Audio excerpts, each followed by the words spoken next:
Welcome back to the second part of this lecture. In this part, we'll talk about health promoting and health compromising behavior. What is meant by health promoting behavior? Any behavior that enhances our current state of health. For example, regular exercises, meditation, yoga, right diet, which includes right amount of food and right type of food, and sleep as well. What is meant by health compromising behavior then? Health compromising behavior means a behavior that is detrimental for our current and future health, that put our health at the risk. For example, smoking, drinking alcohol, addictions to weed, marijuana, LSD, brown sugar, physical inactivity, eating too much of food, eating junk food, binge eating and binge watching are some of the examples of health compromising behavior. When working with the students, we should have two goals in front of our eyes. First, we should encourage the students' participation in health promoting behavior. And second, we should prevent the students' participation in health compromising behavior. We'll talk about the health promoting behavior first. Exercise. We all know that exercises are important for our physical health. If we are doing the exercises, we are physically healthy. Psychologists have found that exercises also work as an important protective factor for psychological disorder as well. It means if we do the exercises on a regular basis, our chances of being suffering from psychological disorders comparably less than the person who is physically inactive. Researchers also found that exercises helps in fighting with the depression as well. Means if a person becomes depressed and he engage himself into physical activity, chances are high that the intensity of depression will reduce to an extent that he may not require treatment as well. Now the question comes, what kind of exercises are useful and what kind of exercises have the health benefits? Earlier researchers found that aerobics are the form of exercise that have good beneficiary effect in terms of the health, but later research mentioned that any kind of exercises which are enduring in nature, which include swimming, running, rope pulling, bicycling, could be useful in improving our health. Now the question comes, how much time we should spend doing the exercise and what intensity of exercises we should do on a regular basis. The answers depend upon the age and the health of the individual. If we are an adult and if we are healthy, it is recommended that we should do exercise on a regular basis. Not for an hour, actually, we should do it for 30 minutes or more than that. Okay, but we should make sure that the intensity of these exercises should be high. Okay, so examples like a brisk walking or running could be a good examples of these high intensity exercises, or even the aerobics are the examples of the high intense exercises. If we are older or if we have some health issues, then we can do exercises thrice in a week. We can reduce the intensity also to a moderate level. Okay, we can make sure that we engage ourselves into these exercises so that the health benefit could be achieved. Now the question comes, how we can make this as a part, how we can encourage the students to accept this exercise as a part of their lifestyle. Now here we need to understand first the characteristics of the people, those who do the exercise on a regular basis. Researchers found that the students, those who do the exercises on a regular basis, comes from the family where the exercises are practiced on a regular basis.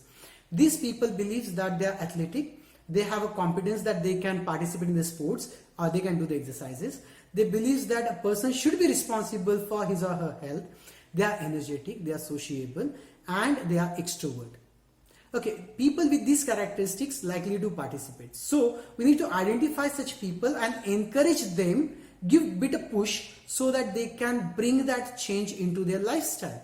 Or if they are intermittently doing and participating into the exercises, we can, with a positive support and reinforcement, make sure that they can sustain the participation in the exercises. Now the question comes, who never participate in the exercise or who do not like to participate in the sports or the exercises. In such cases, what we need to do, we need to modify the setting. The researchers found that people are more likely to participate in the exercises or do the exercises when the exercise setting is accessible and it is convenient to them. If the people are expected to travel 4-5 kilometers away from their place to participate in the sports or do an exercises, the chances of them to do the exercises goes down. But if the same kind of setting is made available nearby their residence, the chances are high that they could participate into their exercises.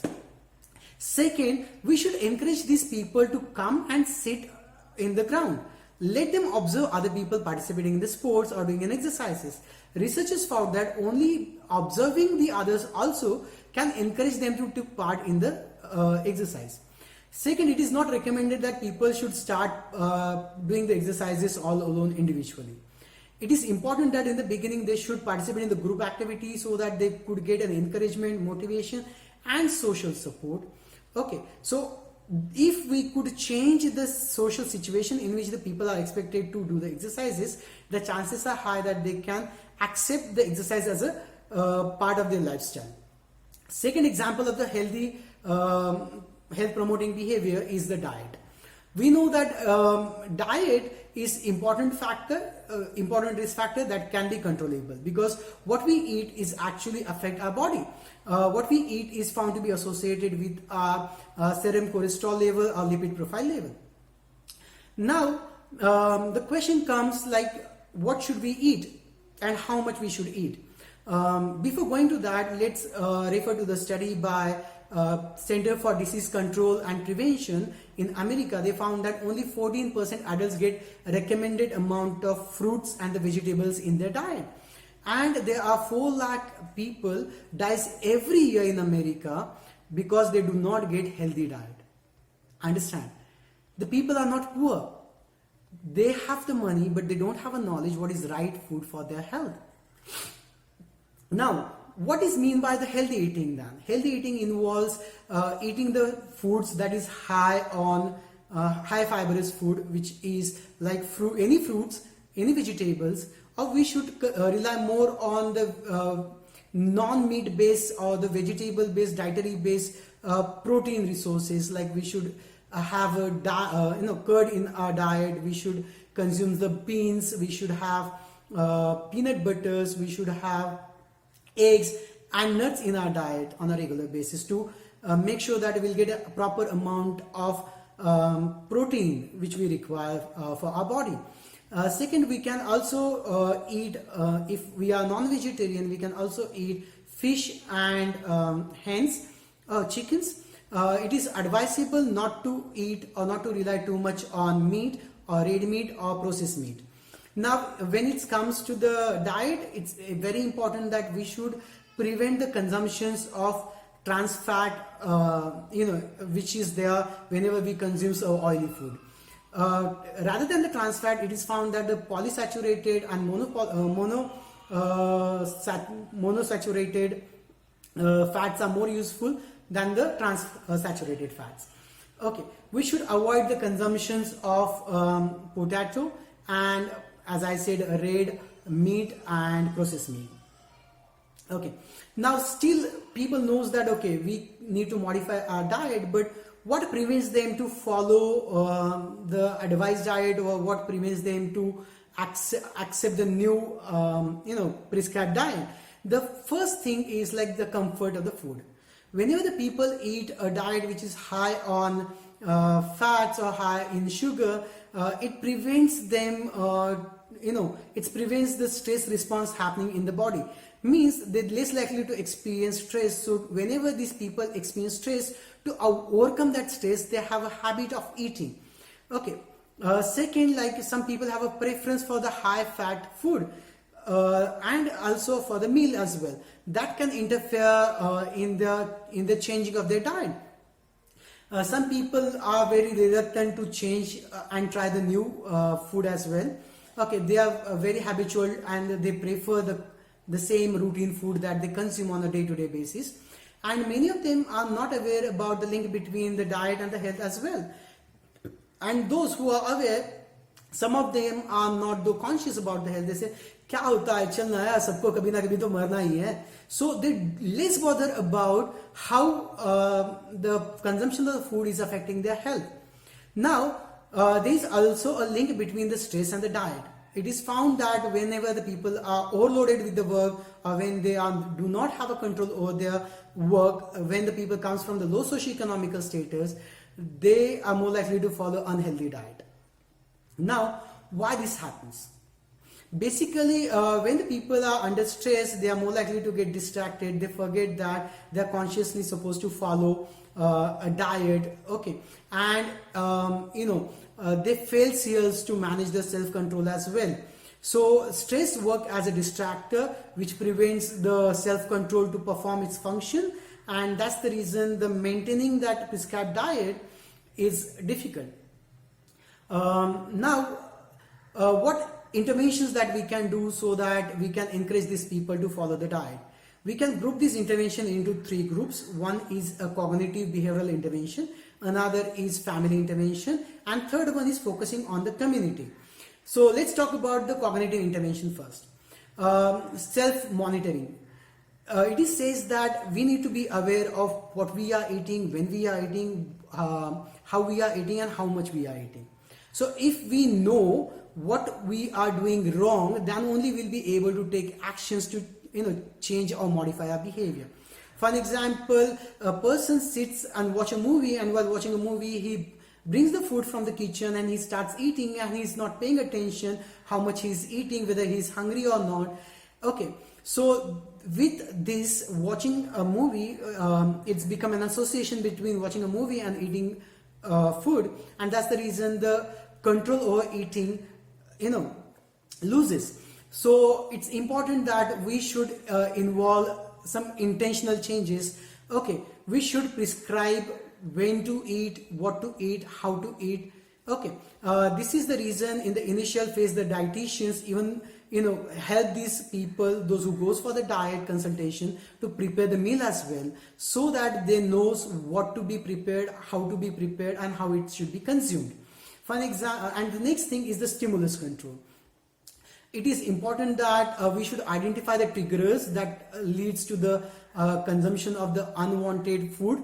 Okay, it is found that whenever the people are nervous, stressed, they're more likely to consume products like chocolates, chips, wafers, vada pavs. So the emotional disturbances and the stress become the triggering factor.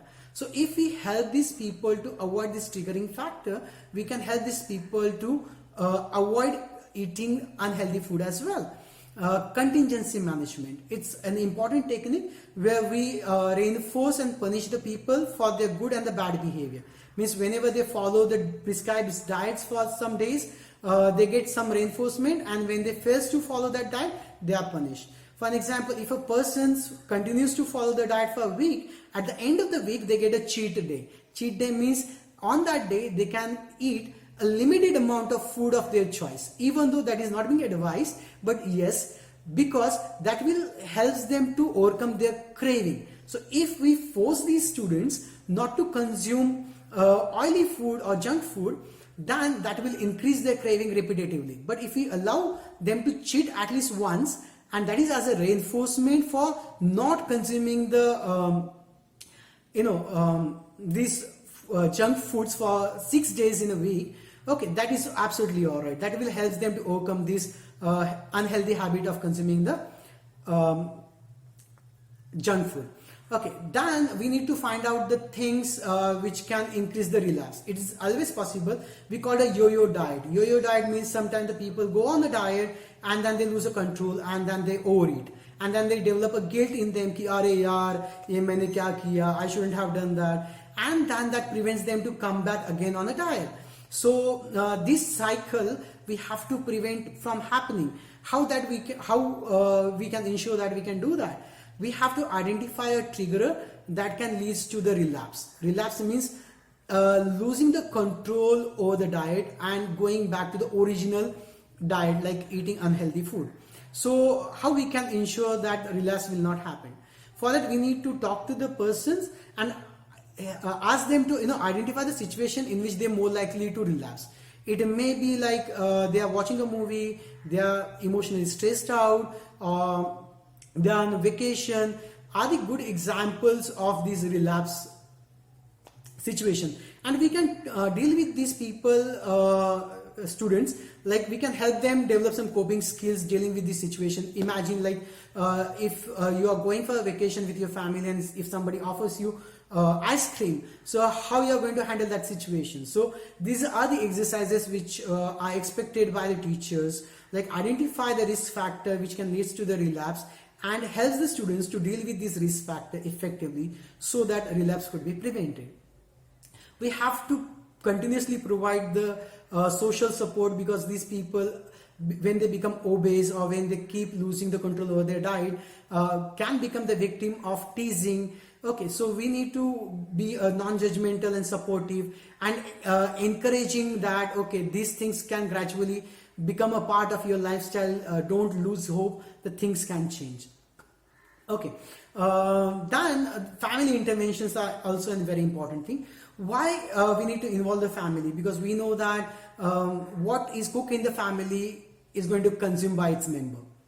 Now, the food is actually affected, or the food habits are affected by the different role that the people play in the family.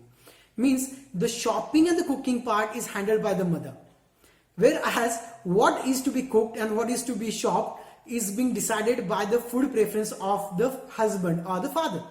So whatever the father likes or whatever the father prefers to eat is generally being purchased by the wife. So if we involve the family members, the chances are high that, okay, we can purchase the food that is high on high on fiber rather than the fats. Okay, and it is also found that when the people sit together and eat together as a family, the chances of overeating goes down. Okay, so eating together is another strategy that can be adopted by the teacher for the students, those who are overweight or those who have a habit of consuming too much of junk food. Now, when it comes to the community level intervention, is a good example like the UGC regulation, where the UGC said that the college should ban the sale of the junk food in its canteen.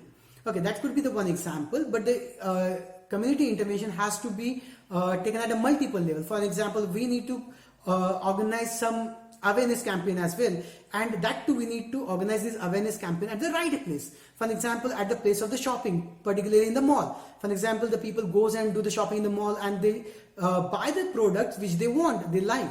So there, if we create such campaign, then they have a very good effect. For example, there was a research done where the computer screen was used to create a campaign awareness about healthy and unhealthy diet and how that affects our health. It was found that the sale of high fiber diet is increased and the sale of high fat diet went down. So such interventions are really useful, that can be even conducted in the college setting as well. Second, we can encourage the government also to increase the taxes on such junk food, so that they become costly and people find it unaffordable to buy them, and at the same time we can reduce the taxes on the healthy food so that they become accessible and people can purchase and consume them on the right amount. Second, like we need to have create an opportunity for the students to have a face-to-face interactions with the health experts. We can invite the doctors or the dietitians who can have one-to-one sessions, workshops with the students in the college setting. Nowadays we can conduct these exercises online also, on a digital platform also, where the dietitian can have a words with them.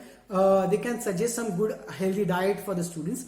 If it's not possible, if we can identify the students at the risk, then we also can ask them to go for the telephonic counseling as well.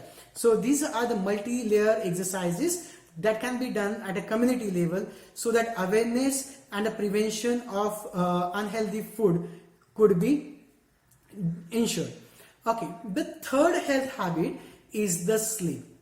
We know that sleep is very vital for our health. As a psychologist, we know that we go for different stages of sleep, and there are two different types of sleep, like REM, that's rapid eye movement sleep, and non-rapid eye movement sleep. Now, sleep has a multiple functions. As a child, when the children sleeps, their heights and their functioning of the brain improves. But as an adult and as a human being, sleep also performs the restoration function as well. So our body gets tired, our brain gets tired while working whole day. It requires a rest, and that rest is being ensured when we sleep. Now, we need to ensure that sleep, the timing of amount of the sleep and the quality of the sleep both plays an important role. People report that, the students report that during the exams or during the stressful time, their sleeps gets affected. For an example, they find it difficult to fall asleep, they keep lying on the bed and they keep turning their sides, or they woke up frequently in between in the mid of the night and then find it difficult to sleep again, or they woke up early in the morning and they find it difficult to sleep again. And when they woke up early in the morning, they feel like, okay, they are not feeling happy or healthy as they wanted to be. They don't feel like they are fresh. So we need to identify the factor that increase the risk of the sleep disturbances. The very first thing is depression. See, sleep disturbances is an important symptom of the depression. So we need to rule out the chances that whether the person, the student, is suffering from the depression or not. Second, the work stress. Now with this autonomy, where we are continuously evaluating the students and there are so much of homework and assignments are being assigned to them by every subject teachers, the students are being overloaded with the work. Now they reported that the work has been increased compared to the students, those who are not studying in the autonomous colleges. So this work can affect their sleep as well. It is found that to deal with the stress, the people starts consuming too much of caffeine in terms of coffee or the chocolates, or they eat alcohol. Both of these things are not advisable. Particularly consumption of the tea, coffee or any other stimulant after say 6 o'clock in the evening is not advisable. These are the stimulant that actually stimulates the dopamine receptors in our brain, which makes us feel good when we are actually tired and our body indicating that we should take a rest. Now, some people have a habit of using maladaptive coping strategies. Maladaptive coping strategies include rumination. Rumination means keep repeating the same thoughts again and again, keep worrying when they are lying on the bed. Okay, and they are suffering from some physical discomfort, maybe due to the posture, or they have some health issues. All these could be the causes of the sleep disturbances, which we can identify in students, those who are reporting the sleep problems. Now, why we need to identify these problems?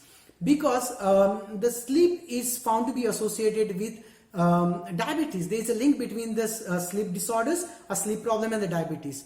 Because if the sleep is not sound, it affects the ability of the pancreas to secrete the insulin, and it affects the body's ability to respond to the insulin as well. It is found to be associated with the cardiovascular heart disease. It's found to be associated with the high blood pressure, and it's also reduce health of the immune system as well. It's also increased the behavior problems in the college students and students, and it leads to the weight gain, especially in women. Along with that, it is found that if the people do not get adequate amount of sleep, their ability to be attentive, to concentrate and to memorize also gets affected. So cognitive functions also deteriorate if the students do not get a good quality sleep. Now, when we know what leads to the sleep disturbances and what it causes, we need to actually plan some interventions, which we call sleep hygiene. Basically, if we do some changes in our routine behavior, we can ensure that we can have a good quality of sleep without sleeping piles. The very first thing that we could do is make the exercises a part of our life. If we do the exercises regularly, it helps us to sleep better. Avoid consuming the alcohol, coffee or tea. Then don't eat too much or don't try to sleep hungry. Means don't try to sleep without eating anything.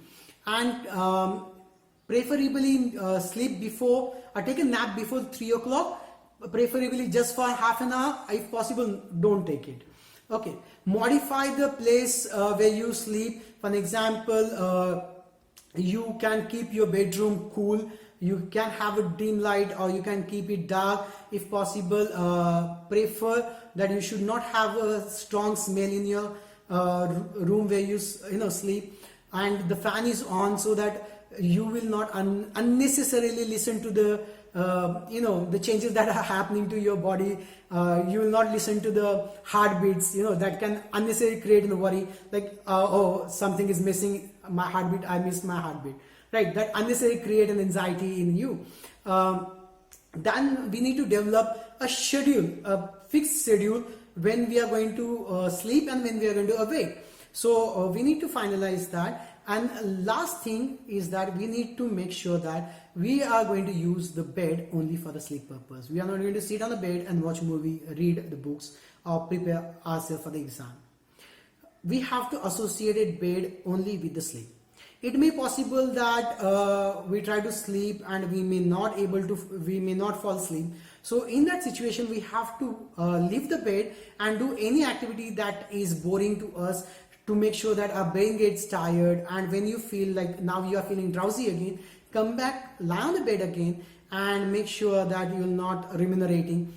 Make sure that you'll do the deep breathing, and gradually you'll realize that you are sleeping. Keep doing these exercises as long as you are sleeping. If you still feel that okay, you are not falling asleep, leave the bed again and do the boring activity. Keep doing that. It is again advisable that you can take a lukewarm water along with the milk just before you go to the sleep. That actually increases the secretion of melatonin, which induces the sleep in us. Now let's come back to the health compromising behavior. Health compromising behavior, as we said, the behavior that put our health at the risk. Now, what are the characteristics of this health compromising behavior? Such behavior are very difficult to change. Means if a person is addicted to alcohol, addicted to nicotine, and if you just say, yeah, chhod de wo cigarette peena ya daru peena, are they going to leave that so easily? No. Why not? Because such habits are habitual and addictive in nature. Okay. Second, they are tied with peer culture.